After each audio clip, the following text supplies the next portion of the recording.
heartbeat. This stethoscope cannot tell whether a patient is rich or poor. It cannot hear social status. It cannot hear bank balances. It cannot hear influence. It only hears one thing, a human heartbeat.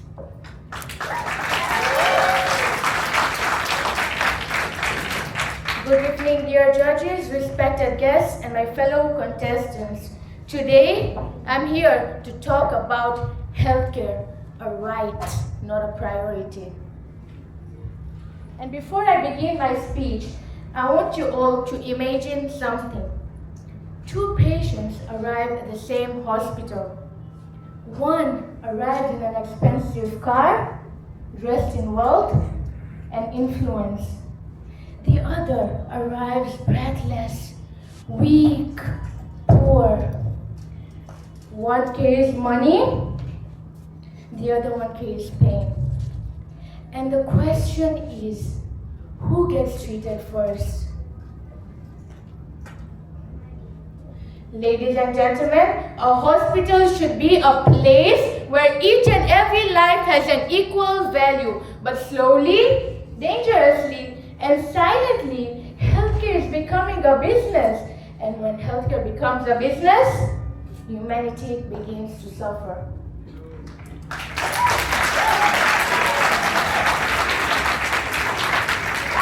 As a medical student, I was taught that medicine is a profession of compassion, a profession of sacrifice, a profession where saving lives comes before everything else. But today, many patients are starting to feel that survival itself has a price tag.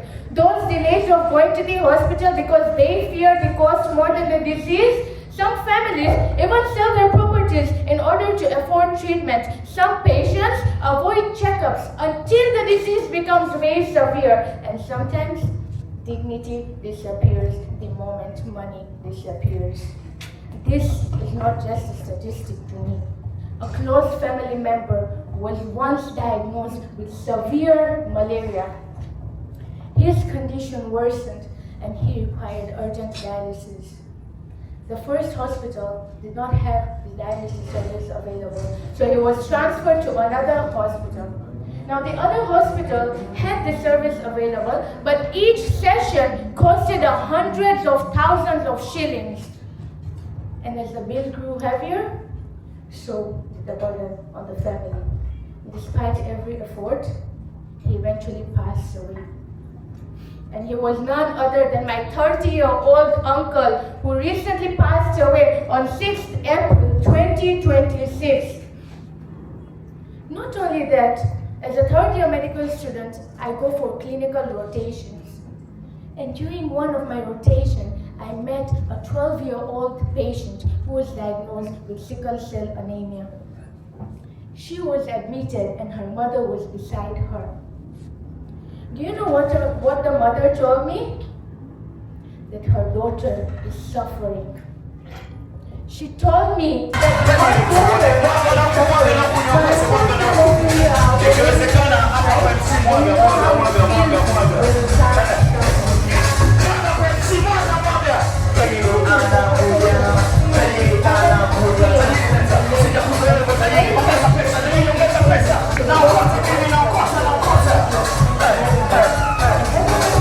brought to the hospital gives pain medications and discharges the patients.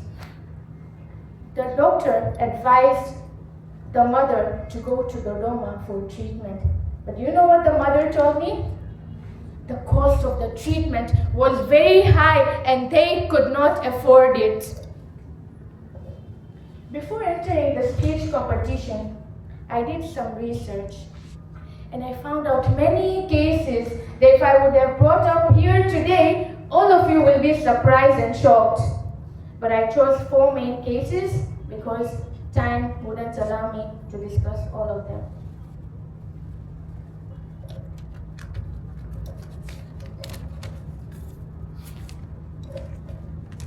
This was published by the World Health Organization. The man in the picture is called Latifu Dini. He used to live in a rural area in the Maswala region with his family. In 2017, he was diagnosed with chronic hepatitis B infection, and so he needed to come to Dar es Salaam for care. But the family could not afford it, nor the transport fees, neither the treatment cost. So they tried to sell their belongings as well as try to raise funds, but unfortunately, it wasn't enough. This man later passed away from liver cancer that was caused by the hepatitis B viral infection that was not treated on time.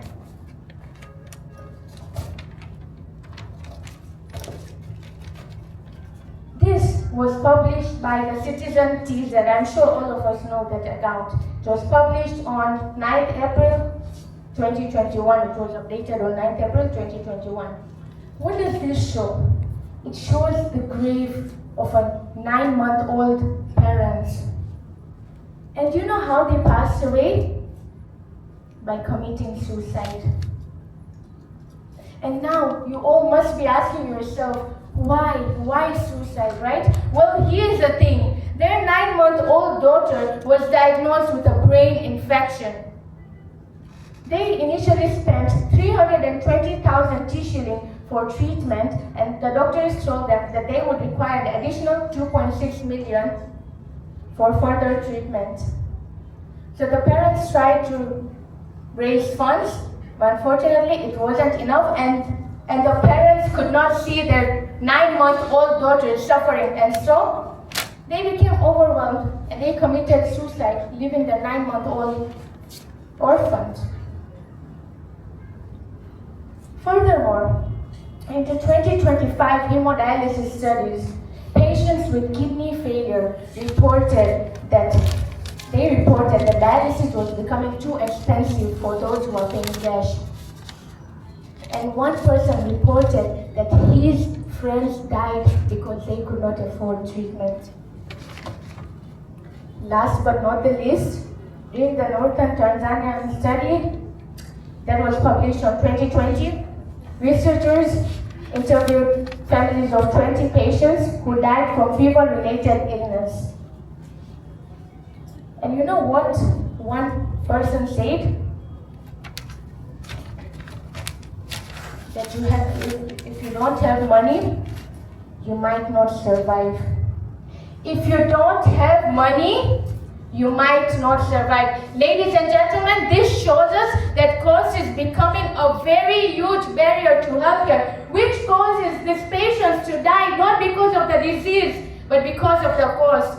And today, I'm proudly here, not as Mehek, but I'm here speaking on behalf of all those Tanzanians who cannot speak up, on all those Tanzanians who can't access care, on behalf of all those Tanzanians who passed away. Of course, I can't bring them back to life, but I believe today I can make a difference.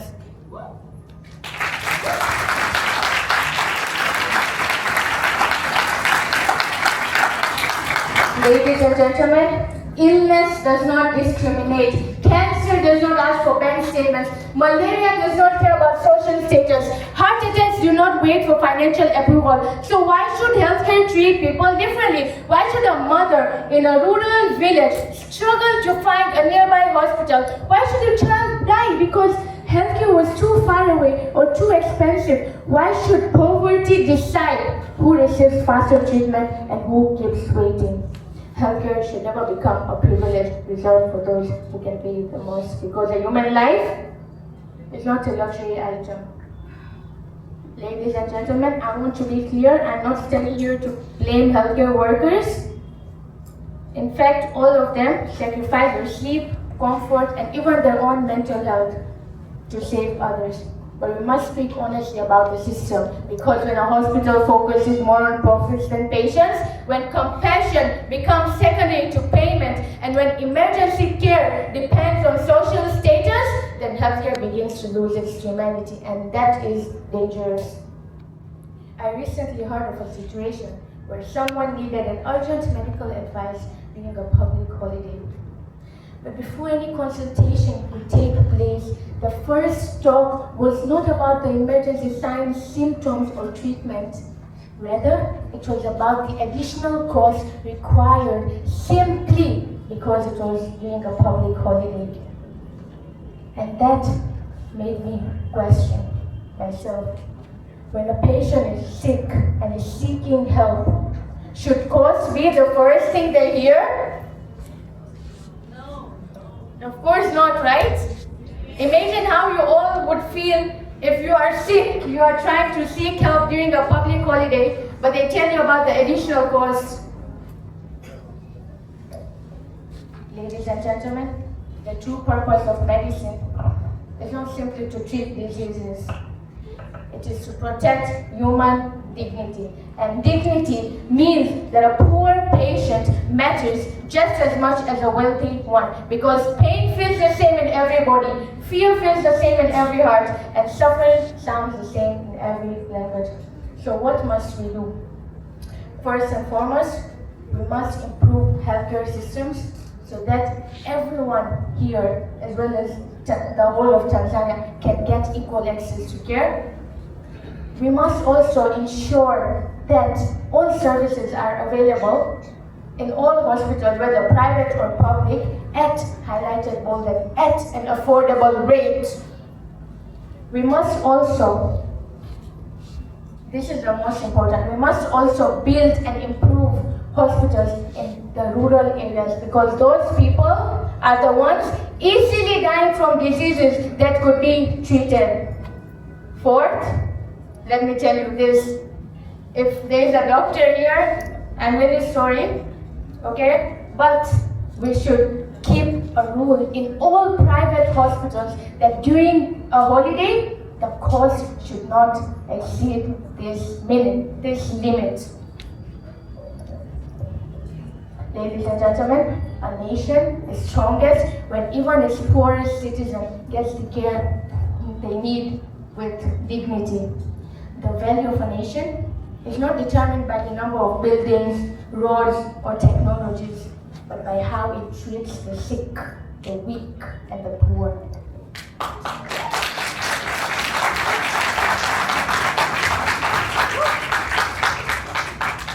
Dear judges, respected guests, my fellow contestants, one day, any one of us could become the patient, weak, afraid, dependent on the kindness of strangers.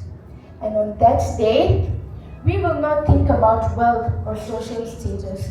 We will only hope that someone sees us as a human. And that is the exact kind of healthcare we must build today. A healthcare system where treatment is not guided by the size of a wallet, but by the urgency of a heartbeat. Because medicine was never meant to be a business first. It was always meant to be humanity first. Thank you. Asante, makofi mengi. Kainuki piga kelele. Ngoja. Kai chini bado bwana.